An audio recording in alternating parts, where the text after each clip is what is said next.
Could you talk a little bit about your experience in either emergent or alternate storytelling since you're doing VR? Yeah, I mean, I think that's just the question I needed, because I was sitting here thinking, like, oh, what are my answers to these things? The thing that I would say about narrative in games is, yes, there's narrative in games, but it doesn't necessarily come from us. It comes from level design and set story and mechanisms for the player that create an emotional experience.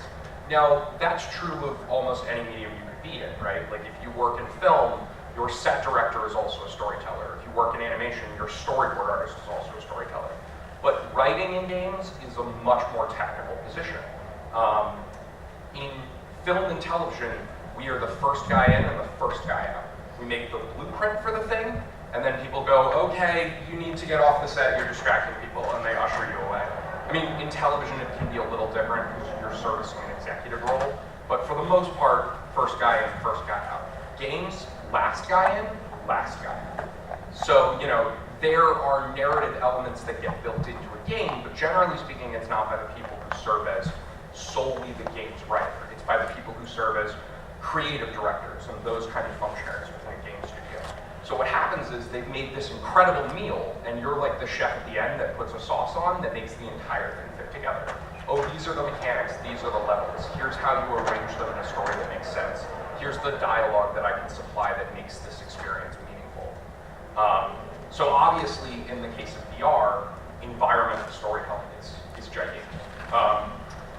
There's a funny thing about VR, which is everybody thinks they understand it and kind of gets it wrong right off the bat, which is they go, oh, VR, that would be like living in a movie.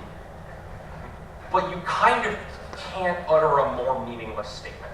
Because in a movie, you control the frame, you control the editing, I can create an emotional experience by telling you what you see, what you don't, cutting things at a certain time.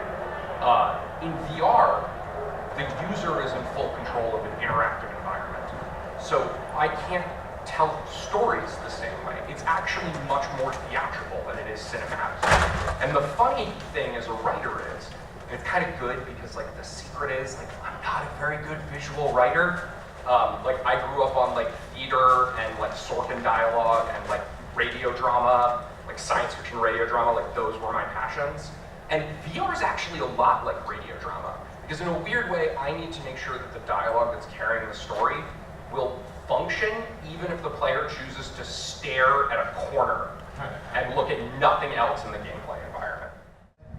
After doing comics and a little bit of animation writing for a long time, switching over into video games, open world especially, which is what we did at Volition, was a real big adjustment because, of course, the player is going to decide what order they do anything in, and it's really more about setting up a bunch of possible encounters and situations out in this world that cumulatively will give you you'll look back on it and your mind is going to stitch this together into some sort of experience that makes sense, hopefully, if we gave you enough to work with, but there's other tricks that, to progress your experience and make it feel like an actual story.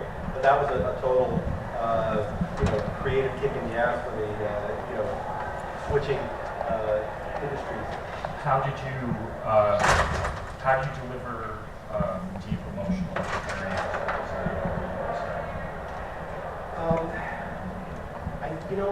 I think that in some ways that's dictated by the project, and for example, the one that we did had a bunch of different playable characters, and I think it was really a matter of offering enough things that you're going to find something that matches your play style and how you see the world and the kind of person you see yourself as. So we were really going for a lot of diversity and hoping that of the audience that we attracted, that you were going to have something to hook into to have that experience. Yeah, I think it helps being able to write interesting characters over time and not to focus so much on like, I need to kill 10 rats, go and come back. And for example, in Horizon, we also had like player choice in the side quests and even in the main quest.